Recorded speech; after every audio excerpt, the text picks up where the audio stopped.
Hi, I'm Jada Edwards with One Community Church, and I oversee our women's ministry there and our worship team. I want to talk to you today about 2 Corinthians chapter 10, verse 5. It says, "We demolish arguments and every pretension that sets itself up against the knowledge of God, and we take captive every thought to make it obedient to Christ." I really love this passage. I think it's such a critical truth for us, and Paul gives us some very important lessons. He reminds us that, first of all, thoughts are constantly going to present themselves to cause us to question God.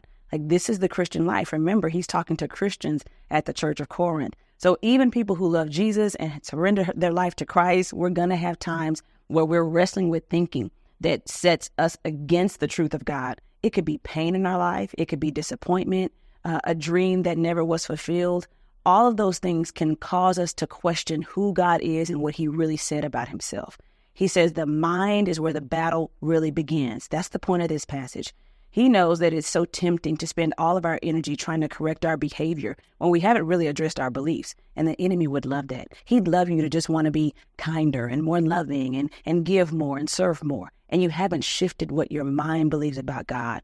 We cannot have authentic intimacy with God until we uproot the thinking that's creating a barrier between us and who God wants us to be in him.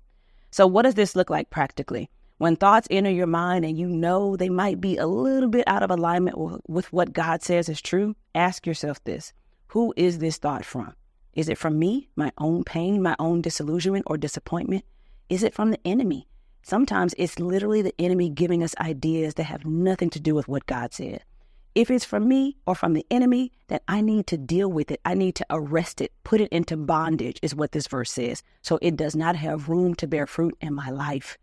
Who is that thought from? And secondly, where is it taking me? If I ask those questions, I promise you, before I start fixing my behavior and working on who I am on the outside, changing my thinking can realign my life and show up in every area in my Christian journey.